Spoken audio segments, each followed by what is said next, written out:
El siguiente programa no contiene escenas de sexo ni de violencia. Se recomienda la compañía de un adulto responsable.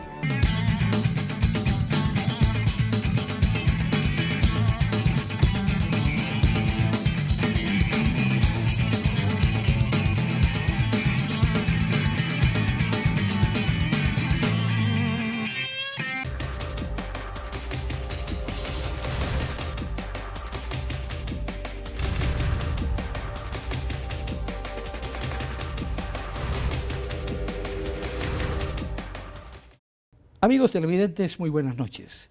Bienvenidos a Congreso y Sociedad, el programa institucional de la Secretaría General del Senado de la República. Hoy el tema es la corrupción, ese cáncer que carcome la administración pública, tan funesto y dañino para la supervivencia de la democracia como la misma subversión, según lo aseguran reputados analistas y líderes de opinión. Nuestro primer invitado es el secretario de Transparencia de la Presidencia de la República, Rafael Merchán. Él es abogado y politólogo de la Universidad de los Andes, graduado con honores y especialista en Derecho Administrativo y en Derecho Económico del Externado de Colombia. Se desempeñó como asesor del programa presidencial de la lucha contra la corrupción. Bienvenido, doctor Merchán, a Congreso y Sociedad. Muy buenas noches, Néstor, me complace mucho estar acá. Cuéntenos inicialmente, doctor Merchán, el cargo que usted desempeña actualmente con categoría de secretaría en la Presidencia de la República. Antes era un cargo de alguna manera un poco inoperante porque no tenía dientes para atacar la corrupción.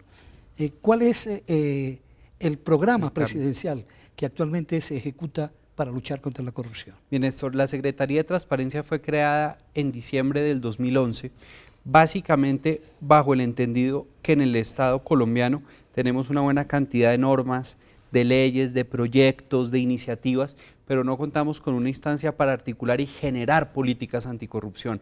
Yo cuando oigo que la gente dice es que ustedes no tienen dientes, yo es que el problema está mal planteado. Los dientes, claro que están, pero están en cabeza de la Procuraduría, de la Fiscalía, de los organismos de control. Ellos son los que tienen los dientes vistos desde esa óptica, pero nosotros tenemos los dientes es de crear política pública y asesorar al presidente de la República en todo lo que tenga que ver con estas materias. Le pongo un ejemplo de a qué me refiero, ejemplos concretos, Néstor. Por ejemplo, la Secretaría de Transparencia fue supremamente activa para promover la ley de transparencia y de acceso a la información que está para sanción presidencial. Estamos a punto de aprobar un COMPES de más de 300.000 millones de pesos para la lucha contra la corrupción. Ya surtió el trámite del preCOMPES, falta solo que se agende el COMPES, cuestión que será en 15 días, un mes, muy pronto. Y así le podría enumerar una gran cantidad de iniciativas, los planes anticorrupción que tienen, que por primera vez en el país, todas las entidades del nivel nacional, departamental y municipal tienen que crear un plan anticorrupción. Es una iniciativa de la Secretaría de Transparencia. Entonces le menciono todo eso para decirle que es un órgano fundamentalmente pensado para hacer política pública, entendiendo que quien tiene que sancionar son los organismos de control. Ahora, eso no obsta para que, como lo hemos hecho en algunos casos que han tenido una gran notoriedad nacional como el del Chance, nosotros hagamos denuncia y entreguemos esos casos y la información relevante a los organismos de control. Háblenos de esa ley de transparencia. Mire, esa es una ley muy importante, porque uno no puede hablar de participación ciudadana, no puede hablar de control social, no puede hablar de una vigilancia de los recursos públicos si no existe una información adecuada al ciudadano. Entonces, esta ley lo que busca es que todas las entidades públicas, tanto del nivel nacional como del nivel territorial, sean mucho más proactivas para entregar la información al ciudadano. Por ejemplo, que el ciudadano, más allá del tema contractual, que es muy importante, que si es una entidad, por ejemplo, que otorga subsidios, por poner un ejemplo, o que otorga licencias, que sea muy clara en sus páginas web y en la comunicación que tienen con los ciudadanos de cuáles son los requisitos, que se haga con lenguaje claro. Muchas veces el ciudadano físicamente no entiende cuáles son las disposiciones que rigen su relación con el Estado, con las distintas instituciones. Entonces, esta ley yo creo que va a cambiar un poco la cultura del servidor público, de entender que lo que está encima del escritorio no es suyo, lo que está encima del escritorio, ese papel, es del ciudadano y él tiene que tiene que buscar hacer accesible esa información.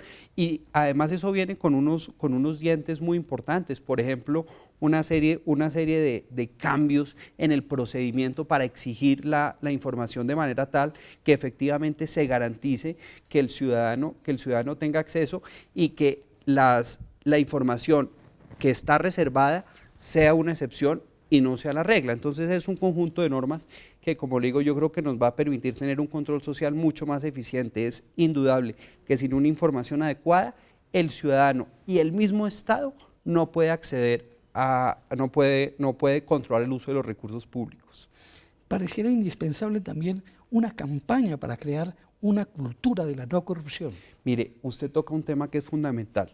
Yo siempre digo en los programas que me invitan o en conferencias, etcétera, que la lucha contra la corrupción es una bicicleta que tiene dos ruedas. Una rueda es lo que uno podría llamar el garrote, las sanciones, la labor de las IAS, de la Contraloría, Procuraduría, etcétera. Pero hay otra rueda que es la parte preventiva y la parte de cultura de la legalidad. Si las dos ruedas no se están moviendo, lo que va a pasar es lo que le pasaría a un ciclista que se le trabe una llanta, sencillamente se cae. Y en Colombia hemos de reconocer que esa segunda rueda de la parte preventiva, de cultura de la legalidad, de integridad, como queramos llamarlo, ha estado muy descuidado, no ha habido una consistencia en los programas. Usted me preguntaba ahorita del programa de lucha contra la corrupción en su momento, se hicieron algunas cosas valiosas, programas de adiós a las trampas con el sector educativo, se hicieron algunas cosas pero muy aisladas. Nosotros en el COMPES Anticorrupción que le mencionaba, queremos hacer una cosa mucho más sistemática donde haya tres grandes escenarios. Un escenario, el sector educativo.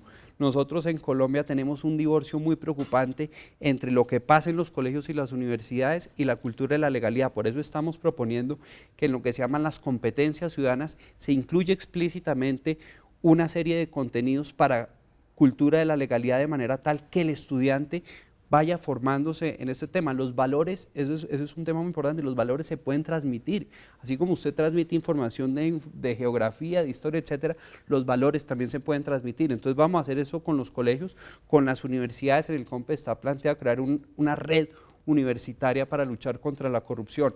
El segundo escenario es la ciudadanía en general, las campañas que se hacen, donde vamos a lanzar la primera muy pronto con un proyecto bellísimo que estamos diseñando que diseñamos ya con el Ministerio de Cultura, que se llama Filminutos por la Transparencia.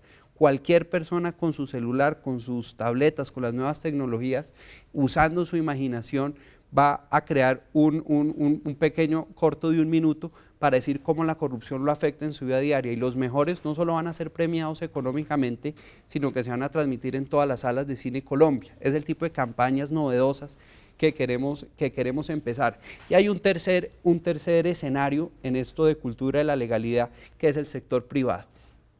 Está visto que en la corrupción es como el famoso verso de Sor Juana Inés de la Cruz, tan culpable el que paga por la pega como el que peca por la paga. Es decir, uno puede hacer muchas normas para sancionar al servidor público corrupto o para prevenir, para dar más transparencia, pero mientras el sector privado no tenga un rol más activo va a ser muy difícil combatir este flagelo. Hay unas encuestas muy preocupantes de transparencia por Colombia que revelan cómo para un número importante de personas que desarrollan una relación con el Estado, se considera como bien, como normal o como absolutamente necesario para tener éxito entregar un soborno, una dádiva. Entonces el sector privado requiere una estrategia especial donde vamos a hacer unas cosas muy interesantes. Por ejemplo, un proyecto en Brasil que se llama los registros Proética. ¿Qué es? Es un listado de todas las buenas prácticas que puede tener una empresa para efectivamente prevenir la corrupción. No hablo de blindar, porque yo creo que ninguna institución ni pública ni privada se puede blindar, pero sí puede prevenirle de una forma más efectiva. Vamos a promover mucho los pactos de autorregulación de los gremios. Le pongo un ejemplo de algo que ya hicimos. Todos los contratistas de 2 proyectos muy grandes de la Agencia Nacional de Infraestructura por más de 3 billones de pesos firmaron un pacto donde se comprometen a cosas muy concretas. Por ejemplo, no contratar un funcionario de la ANI que haya estado involucrado en el proceso, no hacer reuniones, no pedir reuniones fuera de la entidad, bajo el entendido que la información debe ser para todo el mundo, no dar ningún tipo de prebendas. Tenemos que acabar la cultura de la botella de whisky al final del año, de las reuniones en el Gon Club a puerta cerrada. Todo ese tipo de prácticas son muy importantes, las estamos promoviendo, y yo creo que con un sector privado como el que yo percibo cada vez más consciente, va a ser más fácil esta lucha contra la corrupción. Pero para sintetizarle, efectivamente la cultura de la legalidad tiene que ser una parte fundamental de la estrategia. No puede ser solo garrote, sino necesitamos muchísima prevención, o de lo contrario vamos a tener resultados muy limitados. El tema de la corrupción, el personaje Rafael Merchán, secretario de Transparencia de la Presidencia de la República. En el siguiente segmento vamos a hablar con algunos invitados sobre el tema de la contratación estatal, que tanto tiene que ver con la corrupción. Muchísimas gracias, doctor Merchán, por su presencia en Congreso y Sociedad. Muchas gracias, Néstor, muy amable.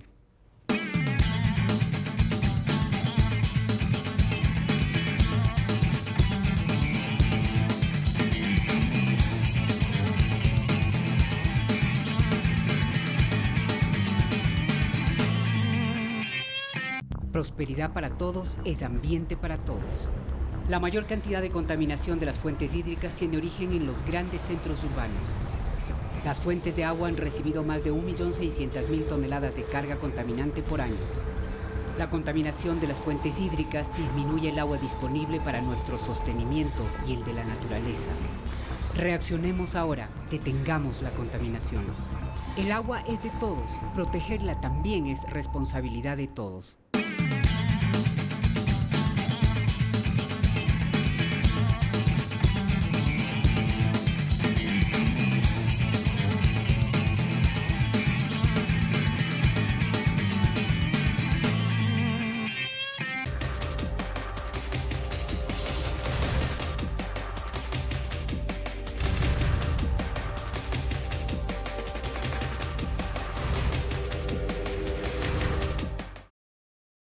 Hablamos sobre el tema de la corrupción con un nuevo invitado, uno de los mayores expertos en Colombia en contratación estatal, el doctor Silvio Alomía Calongui. Doctor Silvio Alomía, se avecinan las elecciones para elegir presidente de los colombianos el próximo año. ¿Qué restricciones legales tienen los ordenadores del gasto en las entidades públicas para ejecutar el presupuesto a través de la contratación estatal? Sí, mira, Néstor, se expide la ley 996 del año 2005, que si bien es cierto una ley que se expide a raíz de la reelección presidencial, introduce unas modificaciones en la contratación estatal.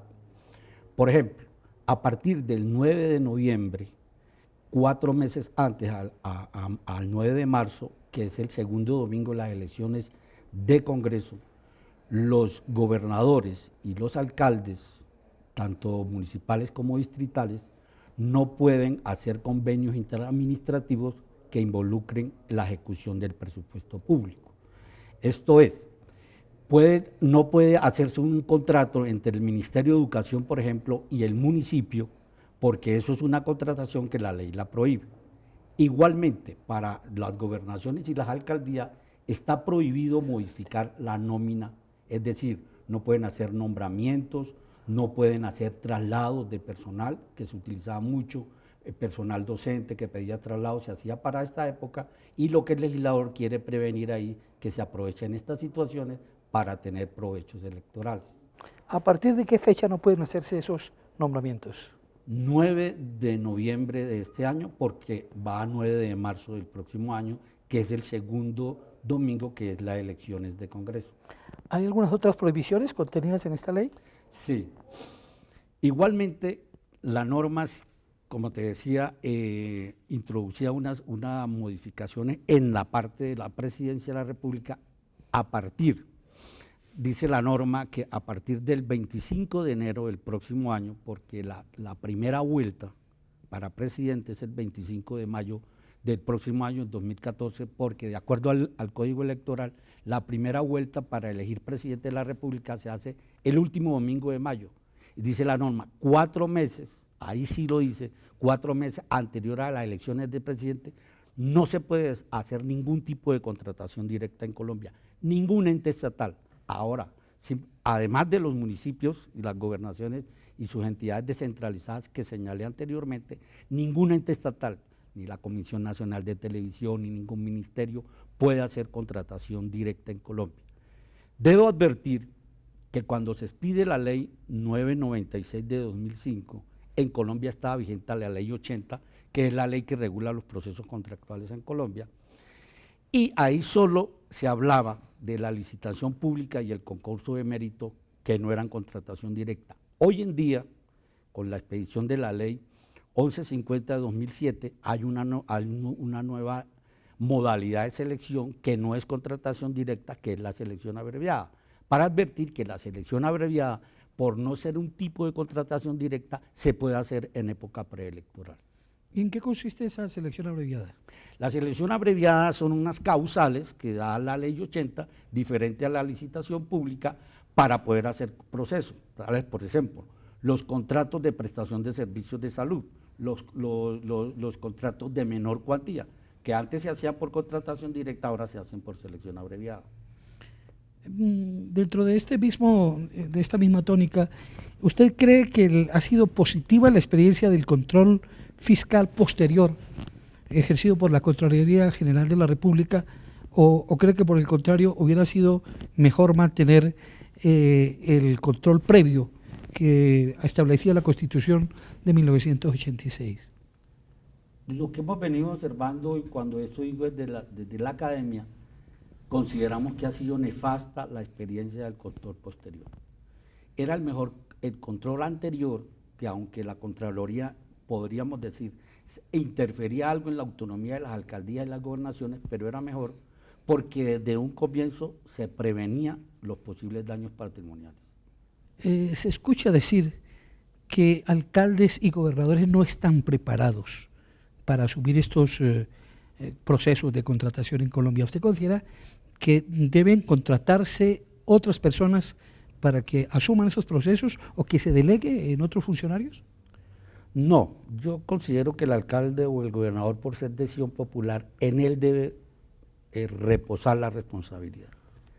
Pero sí lo que consideramos es desde planeación nacional, desde los ministerios, se creen como unos pliegos de condiciones uniformes. Me explico. Por ejemplo, un alcalde va a contratar un contrato de obra. El pliego de condiciones perfectamente puede ser de condiciones uniformes, hecho por ejemplo por el Ministerio de Obras, y ese pliego de condiciones uniformes lo aplica en su municipio y así evitar los grandes problemas que hemos tenido a través de la contratación estatal. Una pregunta muy puntual, doctor Alomía. Si existen tantas entidades de control disciplinario, fiscal, leyes, decretos encaminados a que existan unos procesos transparentes de contratación, ¿por qué se presentan casos como el que se presenta en Bogotá del carrusel de la contratación?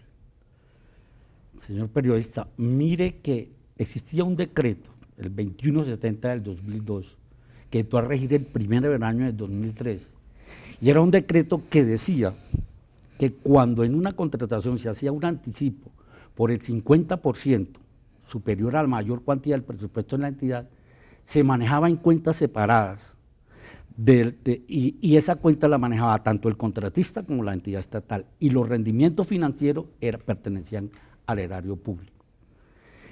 Increíblemente, se expide la ley 1150 de 2007, que entra a regir el 16 de enero del 2008, y con ella nace el decreto 066. Ese decreto deroga el 2170. Luego ese decreto va hasta el 16 de julio del 2008 y expide en el 2478 del 2008 y sigue derogado el decreto 2170.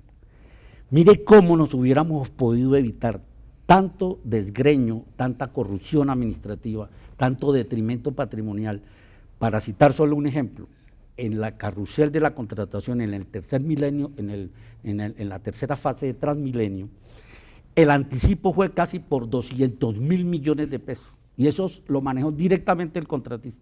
En vigencia al 2170, eso había ido a una cuenta que pertenecía tanto al Estado como al contratista. Y fue increíble en esto, 2008 sin esa norma, 2009, 2010, y solo hasta el 12 de julio del 2011, que se expide la ley 1474, conocida como el Estatuto Anticorrupción, es que vuelve y nace esta regulación jurídica que ordena manejar el anticipo en cuentas que pertenece tanto a la entidad como al contratista.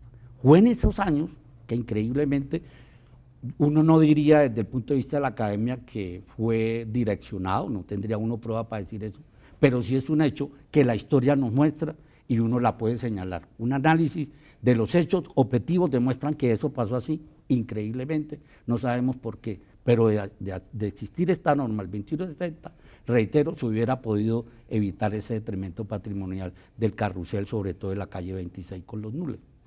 Ese estatuto anticorrupción que usted me menciona, ¿si es un arma legal suficiente para detener este gran desangre derivado de la corrupción?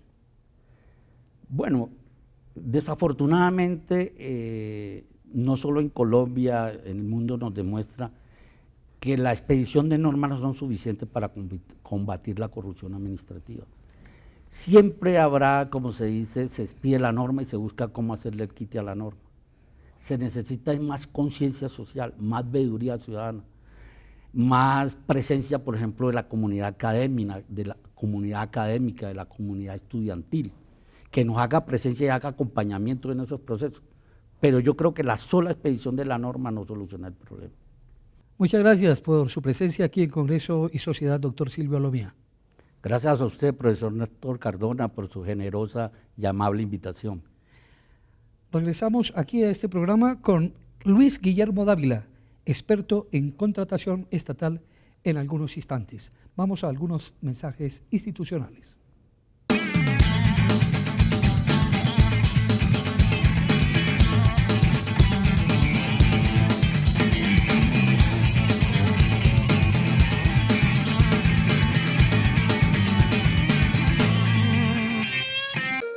Esta Colombia, nuestra, de hoy, está llena de hechos.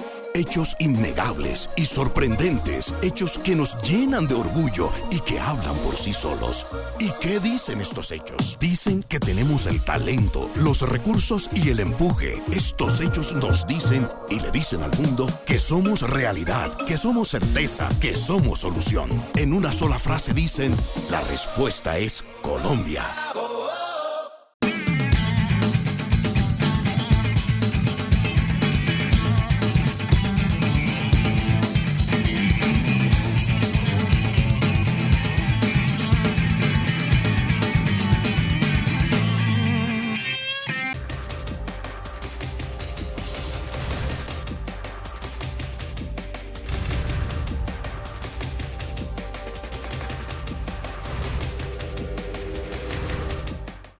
Bienvenido, doctor Dávila. Muchas gracias.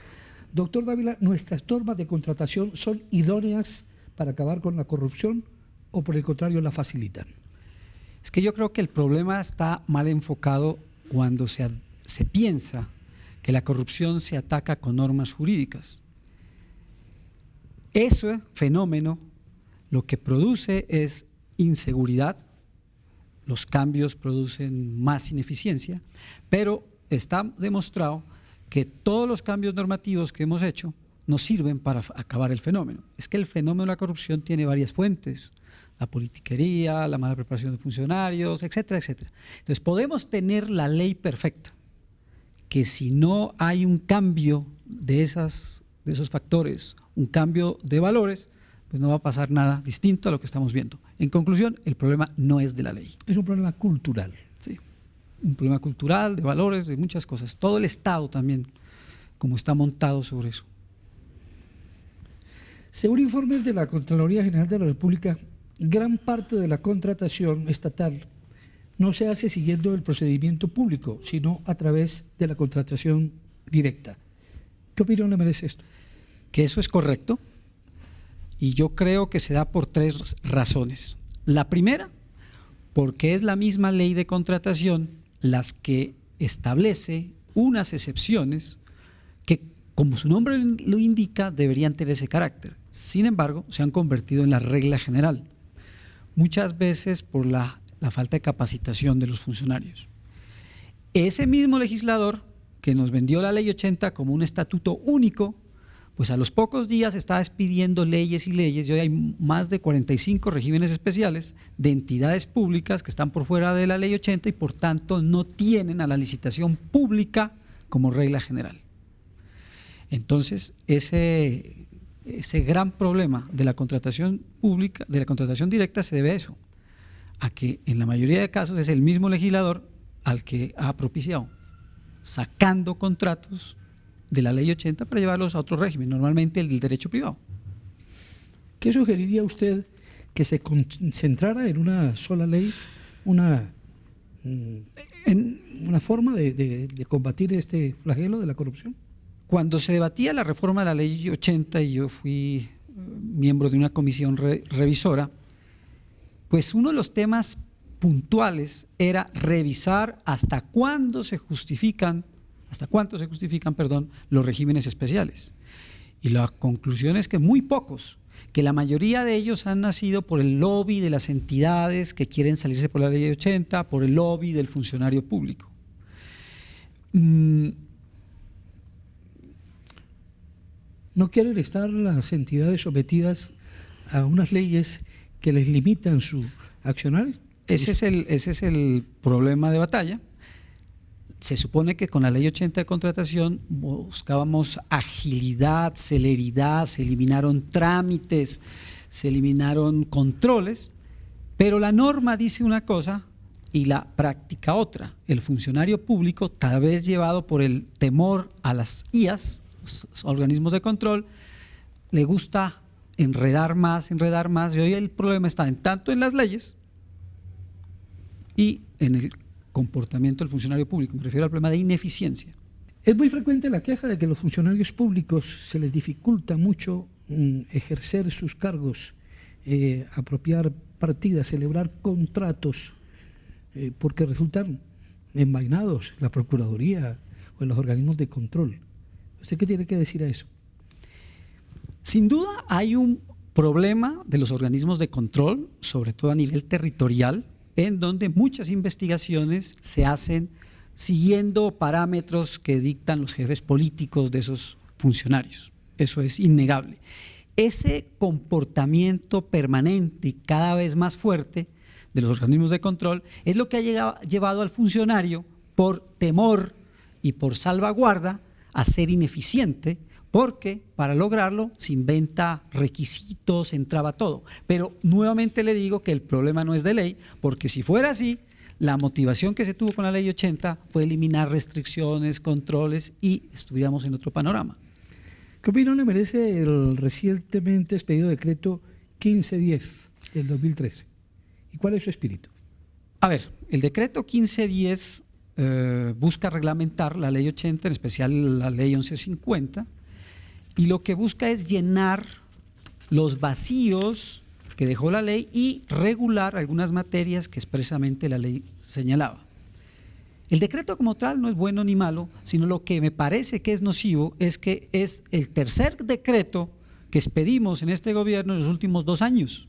Entonces, el prejuicio que produce es que cuando el funcionario ya lo está conociendo, lo está digiriendo, vienen y se lo cambian.